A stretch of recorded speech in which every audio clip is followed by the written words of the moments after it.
Hello weavers, welcome back to my YouTube channel. And ఈ వీడియోలో complete మనం తెలంగాణ అలాగే ఏపీలో కండక్ట్ అవ్వాల్సిన ఈ సెట్ ఎగ్జామ్స్ ఎలా ప్రిపరేషన్ అవ్వాలి with in the 10 days and దాంతోపాటు ఎలాంటి స్ట్రాటజీస్ అండ్ ఎలాంటి ఆన్లైన్ అంటే మీకు best to online bits practice గురించి కూడా చెప్తాను. అండ్ అలాగే నేను as a diploma ECET exams qualified స్టూడెంట్గా, as a polytechnic and POLYCET exam qualified స్టూడెంట్గా నా ఎక్స్పీరియన్స్ అలాగే ఎగ్జామినేషన్ సెంటర్ కాడ ఉన్న నా ఎక్స్పీరియన్స్ అన్నీ మీతో షేర్ చేస్తుంటాను. అండ్ ఈ వీడియో పెద్దగా లెంత్ అయినా కూడా ప్లీజ్ అన్నీ చూడండి, ఎందుకంటే నా ఎక్స్పీరియన్స్తో పాటు మీకు ఏదో చెప్పాలని చెప్పి కొంచెం ఎక్కువ వర్డ్స్ చెప్తాను. అండ్ అలాగే ఈసెట్ ఎగ్జామ్స్ ఎవరైతే రాస్తున్నారో ఏపీ వాళ్ళు తెలంగాణ వాళ్ళు ఇద్దరు చూడండి. అండ్ ఏపీ వాళ్ళకు తెలంగాణ వాళ్ళకు same exam pattern, same syllabus కాబట్టి తెలంగాణ వాళ్ళకు విత్ ఇన్ ద 10 days మనకు ఆగస్టు 31st టెండెన్స్ డేట్స్ ఉంది కాబట్టి వీళ్ళ మీకు చెప్తాను. ఎందుకంటే ఇది అందరికీ సేమ్ సిలబస్, అందరికీ ఈసెట్ ఎగ్జామ్సే, అందరికీ ఎగ్జామినేషన్ కూడా సేమ్ ఉంటుంది. And let's starts hour video. And first of all మనం ఇక్కడ చూసుకుంటే ఎగ్జామ్ ప్యాటర్న్ చూడాలి. మనకి ఇప్పుడు ప్రెసెంట్ అయితే టెండెన్సీ డేట్స్ అయితే 31st ఆగస్ట్ ఉంది. అండ్ మనకు జస్ట్ 10 days కూడా లేదు, around with in the 10 days ఉంది. అండ్ ఇంత తక్కువ షార్ట్ డ్యూరేషన్ టైంలో మీరు ఏం చేయాలి అంటే, నార్మల్గా ఎక్కువ టైం ఉన్నప్పుడు ఎలా ప్రిపరేషన్ అవ్వాలో చాలా స్ట్రాటజీస్ వీడియో చూడొచ్చు. అండ్ మీరు చాలా ప్రిపరేషన్ కూడా కావచ్చు. ఆల్రెడీ లాంగ్ టర్మ్ కోచింగ్కి, షార్ట్ టర్మ్ కోచింగ్కి వెళ్ళారు. అండ్ ఫెబ్, మార్చ్, ఏప్రిల్, మేలో కూడా మీరు అందరు ప్రిపరేషన్ అయ్యారు. అండ్ ఓకే, కానీ ఇప్పుడు మీరు ఈ విత్ ఇన్ ద 10 days ఎలా ప్రిపేర్ అవ్వాలో దాని గురించి మనం డిస్కస్ చేద్దాం. అండ్ ఫస్ట్ ఆఫ్ ఆల్ మనం ఎగ్జామ్ ప్యాటర్న్ చూసుకుంటే, మనకు ఇంజనీరింగ్ అంటే డిప్లొమా కంప్లీట్ అయిపోయి మనము ECET exams, entrance exams for engineering కోసం మనకు ఉన్న సిలబస్ ఏంటిది? మ్యాథమెటిక్స్ 50 marks ఉంది, ఫిజిక్స్, కెమిస్ట్రీ 25 ఉంది. అలాగే ఇంజనీరింగ్ వచ్చేసి అంటే మన కోర్, మన బ్రాంచ్ డిపార్ట్మెంట్ వచ్చేసి 100 marks ఉంది. అండ్ ఇందులో చాలామంది ఇంత తక్కువ డ్యూరేషన్స్లో అంటే విత్ ఇన్ ద 10 days ఉన్నప్పుడు చాలామంది ఏం చేస్తారంటే వెంటనే ఇంజనీరింగ్ సబ్జెక్ట్ కాడికి వెళ్ళిపోతారు. కానీ నా బెస్ట్ సజెషన్ ఏంటంటే, ఇలాంటి పాండమిక్ సిచ్యువేషన్స్లో, ఇలాంటి తక్కువ డ్యూరేషన్ టైంలో మళ్ళీ మీరు ఇంజనీరింగ్ సబ్జెక్ట్స్ వెళ్తే మళ్ళీ అక్కడ మీకు 12-13 సబ్జెక్ట్స్ ఉంటాయి. అంటే టాపిక్స్ కాదు, 12-13 సబ్జెక్ట్స్ ఉంటాయి. అంటే మనం already diploma first year, second year, third ఇయర్లో చదివి మనం పాస్ అయిన సబ్జెక్ట్సే మళ్ళీ ఉంటాయి. మళ్ళీ అది మీరు చదివేదానికి చాలా టైం పడుతుంది, ఎందుకంటే మీరు థియరీ కదా అని మీరు వెళ్తారు. తర్వాత మీరు ఎలక్ట్రికల్ సర్క్యూట్ అలాంటి సబ్జెక్ట్స్, కొన్ని క్యాలిక్యులేషన్ సబ్జెక్ట్ కాడ కూడా చాలా టైం వేస్ట్ చేస్తారు. కానీ నా బెస్ట్ సజెషన్ అంటే, ఓన్లీ నా ఒపీనియన్, నా సజెషన్ ఏంటిదంటే, మీరు ఇలాంటి తక్కువ డ్యూరేషన్ టైంలో జస్ట్ ఒక 2 days మీరు పెట్టుకోండి. 2 days ఏదైతే మీ సబ్జెక్ట్ కంప్లీట్ చేయలేదో వెంటనే 2 days రప్ప కంప్లీట్ చేయండి. అది మ్యాథ్స్ కానీ కోర్ సబ్జెక్ట్స్ కానీ ఏదైనా సరే ఒక 2 days అయితే పెట్టండి. 2 days రప్ప దాని సబ్జెక్ట్స్ కంప్లీట్ చేసి సైడ్ పెట్టండి. అండ్ దాని తర్వాత కోర్ సబ్జెక్ట్స్ ఉంది కదా, ఇంజనీరింగ్ సబ్జెక్ట్స్, అది EC, triple E, mechanical, civil, CSC, ఏ డిపార్ట్మెంట్ అయినా సరే బిట్స్ అనేది ప్రాక్టీస్ చేయండి. బిట్స్ ప్రాక్టీస్ చేస్తే ఎంత ఎక్కువ బిట్స్ ప్రాక్టీస్ చేస్తే అంత ఎక్కువ క్వశ్చన్స్ చూస్తారు, అంత ఎక్కువ ఆన్సర్స్ నేర్చుకుంటారు, అంత ఎక్కువ మీకు సబ్జెక్ట్ అనేది వస్తుంది. అంతేకాని సపరేట్గా మళ్ళీ ఓపెన్ చేసి మళ్ళీ ఇన్రోల్ ఆల్రెడీ చదివిందంతా మీరు నైట్ అవుట్లు, డే అవుట్లు అలాంటి చేయకండి. అండ్ ఇంకొక నా సజెషన్ ఏంటంటే, మీరు ఎక్కువ అంటే ఇంత తక్కువ షార్ట్ డ్యూరేషన్స్లో మీరు ఎక్కువ టెన్షన్ పడద్దు. ఎప్పుడు సెల్ఫ్ కాన్ఫిడెంట్ అనేది ఉండాలి. అండ్ దాంతోపాటు ప్యానిక్ కావద్దు. ఎగ్జామ్స్కి అస్సలు ప్యానిక్ కావద్దు. పేరెంట్స్ ప్యానిక్ చేస్తారు, బ్రదర్స్, సిస్టర్స్ అందరు ప్యానిక్ చేస్తారు, కానీ ప్యానిక్ కావద్దు. అండ్ ఇంకోటి ఏంటంటే, మీరు ఎక్కువ చదవాలని చెప్పి నేను చెప్పాను, ఎందుకంటే చాలామంది 12 hours చదవండి, ఇంత చదవండి అని చెప్తారు. ఎందుకంటే నేను అవన్నీ ఎక్స్పీరియన్స్ అయ్యి నేను ఎగ్జామ్స్ రాసిన పర్సన్ని కాబట్టి, మీరు ఏం చేయండి అంటే, నా సజెషన్ మీరు ఏం చేయండి అంటే, మార్నింగ్ ఒక 9:30 నుంచి 10:30 వరకు అట్లా ఒక 1 hour, దాని తర్వాత తిన్న తర్వాత మళ్ళీ 12 నుండి 1:30 అట్లా 2 వరకు అట్లా 1 hour, 1.5 hour, మళ్ళీ ఈవినింగ్ 1 hour, 1.5 hour, మళ్ళీ నైట్ 1 hour, 1.5 hour చాలు. మీరు చదువుకున్న 1.5 hour, 1 hour ఎఫెక్టివ్ మేనర్లో చదువుకోండి. అండ్ యూటిలైజ్ చేసుకుంటా చదువుకోండి. మీరు టోటల్ 24 hours మీరు ఒక 5 hours చదువుకుంటే సరిపోతుంది. 5 hours, 6 hours చాలు, మోర్ దెన్ ఇనఫ్. కరెక్ట్ వేలో చదువుకుంటే ఇంత తక్కువ టైం డ్యూరేషన్లో కూడా మీరు ఎఫెక్టివ్ మేనర్లో ఒక 5-6 hours చదువుకున్నా కూడా చాలు. ఎందుకంటే మీరు already long term coaching, short term coaching వెళ్ళిన వాళ్ళు కూడా ప్రిపరేషన్ అయ్యారు, కానీ ఇప్పుడు మర్చిపోయారు. ఎందుకంటే ఎగ్జామ్స్ పెట్టరా, పోస్ట్పోన్ అవుతుందా కాదా, క్యాన్సిల్ అవుతుందా కాదా, డైరెక్ట్ అడ్మిషన్ కాదా అని చెప్పి చాలా కన్ఫ్యూజన్లో ఉన్నారు. అండ్ ఇలాంటి టైంలో ఎవరి దగ్గర క్లారిటీ లేదు. అండ్ అందుకనే మీరు ఎగ్జామ్స్ ఉండేయని చెప్పి మర్చిపోండి. అండ్ మీరు ఎక్కడ సెర్చ్ చేయకండి. ఏమైనా అఫీషియల్ నోటీస్ ఉన్నా, అప్డేట్స్ ఉన్నా, కార్నర్లో ఉన్న యూట్యూబ్ ఛానల్లో మీరు సబ్స్క్రైబ్ అయ్యారు కాబట్టి మీకు వెంటనే నేను అప్డేట్స్ ఇస్తూనే ఉంటాను. అండ్ జస్ట్ మీరు నా వీడియోస్కి కూడా జస్ట్ ఒక 2 minutes, 5 minutes, 10 minutes అంతే, అంత వేస్ట్ చేయండి. అంతకు మించి ఒక టైం కూడా వేస్ట్ చేయొద్దు. చాలా important. Every second, every time మనకు చాలా ఇంపార్టెంట్ ఇంత పీక్ టైంలో. అండ్ ఇలాంటి టైంలో మీరు ఏం చేయండి అంటే ఫస్ట్ ఆఫ్ ఆల్ మ్యాథమెటిక్స్ అలాగే ఇంజనీరింగ్ సబ్జెక్ట్స్ ఏదైతే ఇంకా మీరు కంప్లీట్ చేయలేదో వితిన్ 2 డేస్లో రప్ప దాన్ని కంప్లీట్ చేయండి. తర్వాత ఇంజనీరింగ్ సబ్జెక్ట్స్ ఏమైతే ఉన్నాయో అవి మీరు బిట్స్ ప్రాక్టీస్ చేయండి. అండ్ దాంతోపాటు ఇంకోటి ఏంటంటే చాలామంది ఇంజనీరింగ్ సెక్టర్ మీదే ఫోకస్ చేస్తారు, కానీ నా బెస్ట్ సజెషన్ ఏంటంటే కెమిస్ట్రీ మీద ఫోకస్ చేయండి. Physics analytic questions, calculation questions వచ్చి కొంచెం కన్ఫ్యూజ్ చేసి మనకు 25లో 12-15 మార్క్స్ తెచ్చుకోవడం కొంచెం టఫ్ అయిపోతుంది. కానీ కెమిస్ట్రీలో 25కి 20 మార్క్స్ డెడ్లీగా తెచ్చుకోవచ్చు, చాలా ఈజీగా తెచ్చుకోవచ్చు. నేనైతే కెమిస్ట్రీలో 25కి 22 క్వశ్చన్స్ అంటే 22 మార్క్స్ వచ్చినాయి నాకు. అంత ఈజీగా మీరు తెచ్చుకోవచ్చు కెమిస్ట్రీలో. అదే మీరు ఇంజనీరింగ్ సెక్టార్లో కూడా కొన్ని సబ్జెక్ట్స్ ఈజీ ఉంటాయి, మీరు తెచ్చుకోవచ్చు. కానీ నేను ఏమంటున్నా అంటే ఫస్ట్ ఆఫ్ ఆల్ కెమిస్ట్రీ, ఫిజిక్స్ని ఎవరు పట్టించుకోరు, అది మీరు పట్టించుకోండి. మ్యాథమెటిక్స్ కూడా మీరు ఫార్ములాస్ అవన్నీ కట్టి చూసుకోండి. అండ్ మ్యాథమెటిక్స్లో చాలా కన్ఫ్యూజన్ చేస్తారు, అండ్ అది కూడా మీరు చూసుకోండి. అండ్ దాంతోపాటు ఇక్కడ మనం చూసుకుంటే అండ్ ఫస్ట్ మనం బెస్ట్ 2 వెబ్సైట్స్ చెప్తాను మీకు. అండ్ ఇందులో మీరు బిట్స్ ప్రాక్టీస్ చేయండి. అండ్ మేజర్గా ఇంజనీరింగ్ సబ్జెక్ట్స్ ఎవరైతే ఉన్నారో వెంటనే మీరు బిట్స్ అనేది ప్రాక్టీస్ చేయండి. అండ్ నార్మల్గా ఈ వెబ్సైట్ అనేది అందరికీ తెలుసు అని అనుకుంటున్నా, ఎందుకంటే మనకు తెలుసు ఇది ఇండియా బిట్స్ అని మనకు ఒక వెబ్సైట్ ఉంటుంది. అండ్ ఇది బిట్స్ ప్రాక్టీసింగ్కి బెస్ట్ వెబ్సైట్. అండ్ నేను లింక్ అనేది డిస్క్రిప్షన్లో ప్రొవైడ్ చేస్తాను, మీరు వెంటనే అందులోకి వెళ్ళి చూడండి. ఎందుకంటే నేను ఎప్పుడైతే నాకు ఈసెట్ ఎగ్జామ్ రాస్తున్నానో నాకు చాలా చాలా చాలా యూజ్ అయింది. అండ్ ఇక్కడ ఇండియన్ బిట్స్ వెళ్ళిన తర్వాత మీరు ఇక్కడ కిందికి వెళ్తే ఇంజనీరింగ్ సపరేట్ ఒక సెక్టార్ ఉంటుంది. ఇందులో ఫర్ ఎగ్జాంపుల్ మీరు ఒకవేళ ఈసీ డిపార్ట్మెంట్ అనుకోండి, అండ్ మీరు ఏ డిపార్ట్మెంట్ ఆ డిపార్ట్మెంట్ సెలెక్ట్ చేసుకొని మీరు బిట్స్ ప్రాక్టీస్ చేయండి. And for example EC department అనుకున్న తర్వాత మీకు ఇక్కడ సబ్జెక్ట్ వైజ్ ఉంటుంది. అంటే మీరు ఎలక్ట్రానికల్ కమ్యూనికేషన్లో డిజిటల్ ఎలక్ట్రానిక్ సబ్జెక్ట్ కావాలన్నా, లేకపోతే electronical devices and circuit subjects కావాలని చెప్పి ఉంటుంది. అండ్ అందులో మీరు ఎక్కువ వెయిటేజ్ మార్క్స్ ఏది ఉందో దాన్ని లిస్ట్ వైజ్గా కంప్లీట్ చేయండి. నేను సజెషన్ ఏమి ఇస్తున్నా అంటే ఏదైతే వెయిటేజ్ మార్క్స్ ఎక్కువగా ఉందో ఆ సబ్జెక్ట్స్ ఒక 5-6 రప్ప దాన్ని కంప్లీట్ చేయండి.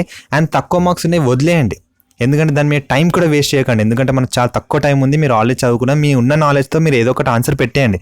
కానీ ఎక్కువ సబ్జెక్ట్స్ అంటే ఎలక్ట్రానికల్ డివైజెస్ సర్క్యూట్ మన 15 మార్క్స్ ఉంది, కంపల్సరీ చదవాలి. దాంతోపాటు కమ్యూనికేషన్ సిస్టమ్ 10 మార్క్స్ ఉంది, కంపల్సరీ చదవాలి. Digital electronic 10 marks, MPMC 10 marks, అలా మీకు ఏదైతే 10 మార్క్స్ ఉందో 100% చదవాలి. అండ్ ఇక్కడ నేను ఫర్ ఎగ్జాంపుల్ నేను ఓవరాల్ చూస్తున్నా, అండ్ ఇక్కడ ఓవరాల్ రాలేదు, నేను డిజిటల్ ఎలక్ట్రానిక్స్ అని సెలెక్ట్ చేస్తున్నా, electronical devices and circuit select చేస్తున్నా, ఎందుకంటే ఇందులో 15 మార్క్స్ ఉంది. అండ్ ఇలా సెలెక్ట్ చేసిన తర్వాత ఇందులో కూడా సెక్షన్ వైజ్ ఉంటుంది. అండ్ నేను ఇక్కడ ఒక చూసుకుంటే అంటే ఇక్కడ మనము ఫర్ ఎగ్జాంపుల్ చాలా క్వశ్చన్స్ ఉన్నాయి. అండ్ ఇక్కడ థర్డ్ క్వశ్చన్ చూసుకుంటే the most commonly used semiconductor material is, అంటే ఎక్కువ మనం సెమీకండక్టర్ మెటీరియల్ ఏది వాడతామని చెప్పి అడుగుతున్నారు. అండ్ ఈ క్వశ్చన్ చదివినప్పుడే మనం క్వశ్చన్ని మంచిగా చదవాలి, చదివితే మనకు మైండ్లోకి ఫిక్స్ అయిపోతుంది. దాని తర్వాత ఎక్కువ మనం సెమీకండక్టర్ ఏం వాడతాం, అండ్ నార్మల్గా అయితే సెమీకండక్టర్లో మనం జర్మనీ సిలికాన్ వాడతాం కాబట్టి నేను సిలికాన్ అనుకుంటున్నా. ఓకే, వ్యూ ఆన్సర్, ఏ ఆన్సర్ సిలికాన్ అయిపోయింది. అండ్ ఇక్కడ చూడొచ్చు మీరు జెర్మేనియం కూడా ఎక్కువ యూజ్ చేస్తారు, ర్యారర్లీ యూజ్ అని చెప్పి అంటున్నారు. అండ్ ఇంకోటి ఏంటంటే ఇక్కడ ఇంకొక ఆప్షన్ ఏంటంటే డిస్కషన్ చేయొచ్చు వాళ్ళతో. అంటే నేను ఆల్రెడీ ఈ టాపిక్ గురించి ఎవరైతే డిస్కస్ చేశారో వాళ్ళ చాటింగ్ అనేది ఇక్కడ ఉంటుంది, చూడొచ్చు మీరు ఇక్కడ వాళ్ళ చాటింగ్ మీకు చూసేవారికి కంప్లీట్ మీకు అర్థమైపోతుంది. అండ్ దాంతోపాటు మీరు కూడా వాళ్ళకు డిస్కస్ చేయొచ్చు, ఇక్కడ మీరు పోస్ట్ చేయొచ్చు కామెంట్స్ అనేది. అండ్ ఈ వెబ్సైట్ని కరెక్ట్ వేలో యూటిలైజ్ చేసుకోండి. ఇంజనీరింగ్ సెక్టార్స్లో అంటే ఇంజనీరింగ్కి 100 మార్క్స్కి మీరు కరెక్ట్ వేలో ఈ 4 days 5 days ఈ తక్కువ షార్టేజ్ డేస్లో మీరు యూటిలైజ్ చేసుకొని ఇంజనీరింగ్ కోర్ సబ్జెక్ట్స్కి మీరు ఇలా బిట్స్ ప్రాక్టీస్ చేయండి. దాంతోపాటు మీరు ఇంజనీరింగ్ అంటే ఎవరైతే ఈ ఇంజనీరింగ్ 100 మార్క్స్ ఉంది కాబట్టి ఎప్పుడు ఇంజనీరింగ్ మీద చూస్తారు కాబట్టి మీరు ఇట్లా బిట్స్ ప్రాక్టీస్ చేస్తే ఇంకా ఎక్కువ చదువుకున్నట్టు ఉంటుంది. అండ్ క్వశ్చన్ని మీరు రికగ్నైజ్ చేయొచ్చు, అండ్ ఆన్సర్ కూడా మీకు గుర్తుంటుంది. అండ్ దాంతోపాటు నేను ఇక్కడ ఇంకొక వెబ్సైట్ చెప్తాను. అండ్ ఈ వెబ్సైట్ వచ్చేసి శాన్ ఫౌండ్రీ అని చెప్పి నేను డిస్క్రిప్షన్లో లింక్ అనేది పెడతాను. అండ్ ఇది కూడా ఇంజనీరింగ్ సెక్టార్, అంటే మీరు డిపార్ట్మెంట్ వైజ్ మీకు ఉంటుంది. అండ్ ఇక్కడ మీ లింక్ అనేది ఓపెన్ చేసిన తర్వాత మీకు ఏమేమి డిపార్ట్మెంట్, మీరు EC department, mechanical, civil, CSE అని చెప్పి ఉంటుంది. అండ్ నేను ఇక్కడ ఎలక్ట్రికల్ అండ్ ఎలక్ట్రానికల్ ఇంజనీరింగ్ తీసుకుంటున్నా, త్రిబుల్ డిపార్ట్మెంట్ తీసుకుంటున్నా. అండ్ ఇక్కడ త్రిబుల్ డిపార్ట్మెంట్ తీసుకున్న తర్వాత ఇక్కడ త్రిబుల్ డిపార్ట్మెంట్లో అంటే కంప్లీట్ త్రిబుల్ డిపార్ట్మెంట్ అంటే ఏంటిదో అవన్నీ ఉంటుంది. అండ్ ఇంట్రెస్ట్ ఉన్న వాళ్ళు చదువుకోవచ్చు. దాని తర్వాత మీకు ఇక్కడ చూడొచ్చు త్రిబుల్ డిపార్ట్మెంట్లో digital communication system and digital communication సిస్టమ్తో పాటు డిజిటల్ సిగ్నల్ ప్రాసెసింగ్. అలా మీకు చాలా సబ్జెక్ట్స్ ఉంటాయి, మీకు ఏ సబ్జెక్ట్స్ ఉంటే ఆ సబ్జెక్ట్స్. అండ్ ఎంబెడెడ్ సిస్టమ్స్ అలా చాలా మీకు ఉన్న సబ్జెక్ట్స్ అన్నీ ఉంటుంది, పవర్ ఎలక్ట్రానిక్స్, సి లాంగ్వేజ్ అవన్నీ ఉంటాయి. అండ్ ఫర్ ఎగ్జాంపుల్ నేను డిజిటల్ కమ్యూనికేషన్ అనుకుంటున్నా. అండ్ డిజిటల్ కమ్యూనికేషన్ సెలెక్ట్ చేసిన తర్వాత మీకు డిజిటల్ కమ్యూనికేషన్ నుండి మనకు క్వశ్చన్స్ అనేది ఉంటుంది. అండ్ సేమ్ ఇండియా బిట్స్ ఎలా మీరు అందులో యూటిలైజ్ చేసుకున్నారో సేమ్ ఇందులో కూడా మీ క్వశ్చన్స్ ఆన్సర్ అనేది ఉంటుంది. అండ్ ఇందులో టాపిక్ వైజ్ కూడా ఉంది, మీకు నాయిస్ గురించా అంటే ఇక్కడ ఓకే ఇది ఇంకా సూపర్ ఉంది, ఎందుకంటే మీకు టాపిక్ వైజ్ కూడా ఇక్కడ మెన్షన్ చేశారు. అండ్ మీరు ఇక్కడ టాపిక్స్ వైజ్ కూడా చూడొచ్చు. అండ్ నేను ఇక్కడ ర్యాండమ్ సిగ్నల్స్ అని చెప్పి నేను క్లిక్ చేశాను. అండ్ ఇక్కడ ర్యాండమ్ సిగ్నల్స్ మీద క్లిక్ చేస్తే ర్యాండమ్ సిగ్నల్స్కి రిలవెంటెడ్ క్వశ్చన్స్ వస్తాయి. అండ్ ఇంకోటి ఏంటంటే ఏదైతే ఎక్కువ వెయిటేజ్ మార్క్స్ ఉందో దాన్నే కంప్లీట్ చేయండి. 5 మార్క్స్ 3 మార్క్స్ 2 మార్క్స్ ఉన్నాయి, వదిలేయండి. ఎందుకంటే మీకు అసలు టైమే లేదు మీరు దానికి ప్రిపరేషన్ అవ్వడానికి, ఎందుకంటే ఇక మీరు పీక్ టైంకి వచ్చేసారు. అండ్ ఇక్కడ చూడొచ్చు random variable gives relations between అని చెప్పి ఇక్కడ ఉంది ఆప్షను. అండ్ ఇక్కడ మనకు ఆన్సర్ ఏంటో మనకు తెలిస్తే మీరు డైరెక్ట్ అనుకొని పెట్టండి, తెలియకపోతే గెస్ చేసి పెట్టండి. అండ్ దాని తర్వాత గెస్ చేసిన రాంగ్ అయితే రియలైజ్ అయ్యి ఇది రైట్ ఆన్సర్ అని చెప్పి మైండ్కి చెప్పండి, ఫిక్స్ చేసుకోండి.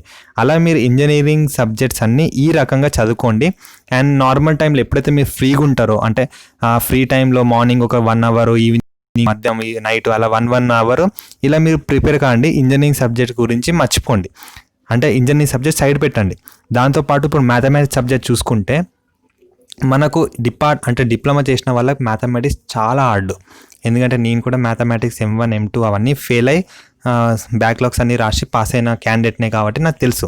అండ్ ఇక్కడ మ్యాథమెటిక్స్ సబ్జెక్ట్స్ మనకు డిప్లొమాలో చాలా పూర్ ఉంటారు కాబట్టి మీరు మ్యాథమెటిక్స్ సబ్జెక్ట్స్లో ఫార్ములాస్ అలాగే ప్రాక్టీస్ సెక్షన్స్ అండ్ అలాగే మీరు long term short term coaching ఎవరైనా వెళ్ళిన వాళ్ళు ఉంటే మీరు ఆ సబ్జెక్ట్ చూసుకోండి. అండ్ అది కూడా ఒక 2-3 డేస్లో చూసి దాన్ని కూడా పక్కన పెట్టండి. అండ్ కెమిస్ట్రీ ఫిజిక్స్ అయితే ప్రతిరోజు చూసుకోండి. కెమిస్ట్రీ అయితే మీకు ఈజీగా అయిపోతుంది, చాలా బైకి బై మార్క్స్ తెచ్చుకోవచ్చు. అండ్ మేజర్గా ఇంజనీరింగ్ సబ్జెక్ట్ మీద ఫోకస్ చేయండి, కెమిస్ట్రీ మీద ఫోకస్ చేయండి. అండ్ దాని తర్వాత మీరు మ్యాథమెటిక్స్ను ఫిజిక్స్ మీద ఫోకస్ చేయండి. అండ్ దాంతోపాటు ఇప్పుడు నా ఎక్స్పీరియన్స్ చెప్తున్నా. అండ్ ఇప్పుడు షార్ట్ టైం డ్యూరేషన్ ఉంది. అండ్ మన పేరెంట్స్, మన సిస్టర్ బ్రదర్స్ వీళ్ళందరూ ఫోర్స్ చేస్తూ ఉంటారు, మనం చదువుతాము. అండ్ తర్వాత మనం ఎగ్జామ్స్కి ప్రిపరేషన్ అయిన తర్వాత రేపు ఎగ్జామ్ అనగా చాలా ప్యానిక్ అయిపోతాం. ఎందుకంటే ఫర్ ఎగ్జాంపుల్ నా ఎగ్జామ్ అనేది మనం ఎక్కడో ఉంటాం, సెంటర్ అనేది ఎక్కడో పడుతుంది, ట్రాన్స్పోర్టేషన్ ప్రాబ్లము, ఎలా వెళ్ళాలి, ఫస్ట్ రిలేటివ్స్ ఇంటికి వెళ్ళాలా, ఎగ్జామ్ సెంటర్ నాకు తెలియదు అని చాలా ప్యానిక్ అవుతారు. అండ్ నా ఎక్స్పీరియన్స్ చెప్తున్నా, నేను ఉండేది వరంగల్లో అండ్ నా ఎగ్జామ్ సెంటర్ వచ్చేసి దుండిగల్లో పడ్డది, హైదరాబాద్లో. అండ్ నా ఎగ్జామ్ దుండిగల్లో పడ్డది. నాకు మార్నింగ్ 9:30కి నేను అటెంప్ట్ చేయాలి. అండ్ మార్నింగ్ 9:30కి అటెంప్ట్ చేయాలని చెప్పి నేను బిఫోర్ డే మా అత్తమ్మ వాళ్ళ ఇంటికి వెళ్ళిన. మా అత్తమ్మ ఉండేదేమో దంబాయిగూడ సైడ్ ఉంటారు. అండ్ దంబాయిగూడకి ఈ రంగారెడ్డి డిస్టిక్లో ఉన్న దుండిగల్కి చాలా లాంగ్. అండ్ మార్నింగ్ నేను 9కి అక్కడ రిపోర్టింగ్ ఇచ్చేయాలి. 9కి రిపోర్టింగ్ ఇవ్వాలంటే 8:30 వరకు అక్కడ నేను ఉండాలి. అంటే ఆ టైంకి ఉండాలంటే నాకు మార్నింగ్ బస్సెస్ అవన్నీ కూడా నాకు ఎక్కువ తెలియదు, ఎందుకంటే నేను వరంగల్ పీపుల్ కాబట్టి. అండ్ ఇలాంటి పాండమిక్ డేంజరస్ సిచ్యువేషన్స్లో ఇంకా మీకు చాలా టఫ్ ఉంటుంది కాబట్టి మీరు చాలా కూల్గా ఉండండి, చాలా కాన్ఫిడెంట్గా ఉండండి. అండ్ మీరు మాస్క్ పెట్టుకొని శానిటైజ్ డబ్బా అలాగే మీ ఓన్ చిన్న వాటర్ బాటిల్ మెయింటైన్ చేయండి. అండ్ దాంతోపాటు NSUA వాళ్ళు మీ సెంటర్ కాడ మీకోసం వెయిట్ చేస్తారు. అండ్ ప్రతి ఒక్క స్టెప్ కాడ మీకు NSUA వాళ్ళు ఉంటారు. అలాగే ప్రతి ఒక్క కాడ ఎగ్జామ్స్ క్యాన్సిలేషన్ పోస్ట్పోన్ సెకండ్ అది పక్కన పెట్టండి, దాని గురించి ఆలోచించకండి, దాని గురించి మాట్లాడకండి. అండ్ జస్ట్ ఎగ్జామ్స్ ఒకవేళ ఉన్నప్పుడు ఎలా అని చెప్పి నేను డిస్కస్ చేస్తున్నా. అండ్ అలాంటి సిచ్యువేషన్స్లో మీరు చాలా కేర్ఫుల్గా ఉండి ఎగ్జామ్ సెంటర్కి బిఫోర్ వెళ్ళదని ట్రై చేయండి. అది మీకు నియర్ ఉండని, లాంగ్ ఉండని, ఫార్ ఉండని, ఎక్కడో సిటీ అవతల ఉండండి, అవన్నీ అవసరం లేదు. మీరు ఎంత ప్రశాంతంగా, ఎంత కూల్గా ఉంటే, ఎంత యాటిట్యూడ్ అనేది ఎంత మంచిగా పాజిటివ్ వేలో ఉంటే అంత మంచిగా ఆన్సర్ చేయొచ్చు. అండ్ నేను మార్నింగ్ 4:30కి నేను దంబాయిగూడ నుంచి బయలుదేరి దుండిగల్కి నేను ఈ రూట్ వచ్చే వరకు అక్కడ MLR కాలేజ్లో పడ్డది, మారి లక్ష్మణ్ ఇన్స్టిట్యూషన్ ఆఫ్ టెక్నాలజీ కాలేజ్లో నా సెంటర్ పడ్డది. అండ్ అలాంటి కాలేజెస్ 3 ఉన్నాయి. నాకు పడ్డదేమో ఏరోనాటికల్లో, అక్కడ ఏరోనాటికల్, ఇంకా మేనేజ్మెంట్, ఇంకా సంథింగ్ ఇంజనీరింగ్ సబ్జెక్ట్, అట్లా ఒక 3 కాలేజెస్ ఉన్నాయి. అండ్ నేను చాలా ప్యానిక్ అయిపోయాను. నేను తెలియక వేరే కాలేజ్కి వెళ్ళిన, అంటే మేనేజ్మెంట్ కాలేజ్కి వెళ్ళిన. వెళ్ళేవారికి మళ్ళీ ఇక్కడ ఏరోనాటికల్ కాలేజ్ ఇది అని చెప్పిళ్ళు. అండ్ అక్కడికి వెళ్ళేవారికి నాకు తిండి తికాని ఏం లేదు. అక్కడ ఉన్న లోకల్గా ఉన్న అందులో నేను టిఫిన్ చేసిన తర్వాత ఒక్క ఫ్రెండ్ రాలే నా కాలేజ్ నుండి, అంటే నేను డిప్లొమా చదివిన కాలేజ్ నుండి ఒక్క నా ఫ్రెండ్ రాలేదు, ఒక్క నా డిపార్ట్మెంట్ ఫ్రెండ్ రాలేదు, అదర్ డిపార్ట్మెంట్ ఫ్రెండ్స్ కూడా రాలేదు. చాలా ప్యానిక్ అయిపోయినా. మా మామయ్య నన్ను ఇచ్చిపెట్టి వెళ్ళిపోయిండు, ఆయన డ్యూటీకి వెళ్ళిపోయిన తర్వాత నీ ఒక్కన అక్కడ పర్సన్ పిచ్చోన్లా తిరుగుతానా. అండ్ ఫస్ట్ టైం ఎగ్జామ్స్ కాబట్టి చాలా ప్యానిక్ అవుతారు. థౌజండ్స్ ఆఫ్ స్టూడెంట్స్ ఉంటారు, చాలా క్రౌడ్ ఉంటుంది, అసలు చాలా పిచ్చి గోల అందరిలా ఉంటాము.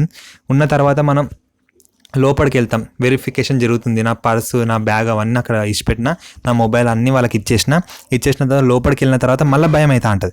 భయం అయిన తర్వాత మనకి ఇంకోటి ఏంటంటే, లోపల వెళ్ళినాక కూర్చున్న తర్వాత మనకు వెరిఫికేషన్ జరుగుతుంది. ఆ ఫోటో దిగడం, తర్వాత ఫింగర్ ప్రింట్ పెట్టడం, అలాంటి కొన్ని వెరిఫికేషన్ ఉంటుంది. ఆ వెరిఫికేషన్ తర్వాత లోపలికి వెళ్ళిన తర్వాత లోపల మనం ఒక 1 అవర్ ఉట్టినే కూర్చుంటాం. నాకైతే నేను నైట్ పూట నేను 4 o'clock ఇటు బయలుదేరడానికి స్టార్ట్ చేసిన కదా, నైట్ నేను ఒక 1 అవర్ హాఫ్ అన్ అవర్ పనుకున్నా. ఎందుకంటే టెన్షన్. మన ఇంట్లో అయితే పనుకుంటే నిద్ర వస్తుంది, రిలేటివ్స్ ఇంట్లో నిద్ర రాదు. అండ్ నేను అసలు నైట్ ఒక 1 అవర్ కూడా పనుకోలేదు. నైట్ నేను 11:30, 12 చదువుకున్నా. అలా చదవడం చాలా తప్పు, అలా చదవద్దు. కానీ నేను చదువుకున్నాను, ఎందుకంటే నాకు నిద్ర పట్టట్లేదు అని చెప్పి చదువుకున్నాను. నిద్ర పట్టట్లేదు, ఎలా అయినా లేచా ఉంటున్నా కదా, చదువుకుందామని చెప్పి పిచ్చోన్లా చదువుకున్నా, కానీ తప్పు. అండ్ ఎంత మంచిగా నిద్రపోతే అంత బెస్ట్. అండ్ నిద్రపోలేదు, నాకు చాలా కళ్ళు నొస్తున్నాయి, తలకాయ నొస్తుంది. అండ్ ఈ క్రౌడ్ ఇదంతా చూసి ఇంకా నాకు చాలా నిద్ర వచ్చింది. అక్కడ 1 అవర్ ఉట్టినే కూర్చోబెట్టారు. అక్కడ నేను 1 అవర్ కూర్చున్న తర్వాత నాకు ఎగ్జామ్ స్టార్ట్ అయింది. ఎగ్జామ్ స్టార్ట్ అయ్యే వరకు నాకు కళ్ళు గుంజుతానే, తలకాయ నొస్తుంది, ఇదంతా ప్రాబ్లం అవుతుంది. అండ్ మీరు అక్కడ ఇలాంటి మిస్టేక్ చేయకుండా చాలా పేషెన్స్గా, చాలా కూల్గా మీరు ఆన్సర్ అనేది పెట్టండి. అండ్ నేను కూడా ఫస్ట్ ఆఫ్ ఆల్ మీరు కెమిస్ట్రీ స్టార్ట్ చేయండి, దాని తర్వాత ఇంజనీరింగ్ స్టార్ట్ చేయండి, దాని తర్వాత మ్యాథ్స్, ఫిజిక్స్కి వెళ్ళండి. ఎందుకంటే రప్ప మీరు ఉన్న టైంని మీరు ఈ సబ్జెక్ట్ మీద ఎక్కువ ఫోకస్ చేసి టైం స్పెండ్ చేయొచ్చు. అండ్ మ్యాథమెటిక్స్ కూడా మీకు ఒకవేళ మ్యాథ్స్ మీరు ఇంట్రెస్ట్ ఉండి మ్యాథ్స్ ఎక్కువ ప్రిపేర్ అయ్యి ఉంటే ఫస్టే మ్యాథ్స్ స్టార్ట్ చేయండి. నాకు మ్యాథ్స్ భయం కాబట్టి నేను ఫస్ట్ కెమిస్ట్రీ స్టార్ట్ చేసిన, తర్వాత ఇంజనీరింగ్ స్టార్ట్ చేసిన. లాస్ట్ ఉన్న టైంలో మ్యాథ్స్ గురించి ప్రాక్టీస్ చేసి ఉన్న టైం ఏదో ఒకటి పెట్టేసినట్టు అట్లా పెట్టేసిన. నాకు మంచి మార్క్స్ వచ్చినాయి. అండ్ అలా మీరు చేయండి. అండ్ అలాగే నా సజెషన్ ఎలా ఉంది, అండ్ అలాగే నా స్ట్రాటజీస్ కూడా చెప్పాను కదా, ఫస్ట్ ఆఫ్ ఆల్ ఏ చదవాలి, అండ్ దాంతోపాటు మీకు బెస్ట్ 2 వెబ్సైట్స్ కూడా చెప్పాను కదా. అండ్ ఇవన్నీ మీకు యూజ్ అయిందా లేదా, అండ్ నా ఎక్స్పీరియన్స్ కూడా మీకు ఎలా యూజ్ అయింది, అండ్ ఎలా మీరు అనుకుంటున్నారు అన్ని కామెంట్ సెక్షన్లో టైప్ చేయండి. అండ్ మీకు ఇంకా ఏమైనా అడిషనల్గా ఈసెట్ ఎగ్జామ్స్ గురించి మీకు వీడియోస్ కావాలంటే కూడా మీరు సజెస్ట్ చేయొచ్చు, నేను కూడా మీకోసం స్పెషల్ వీడియో చేస్తాను. అండ్ థ్యాంక్స్ ఫర్ వాచింగ్ కార్లో నా YouTube channel. Signing off, bye and Jai Hind and Vande Mataram.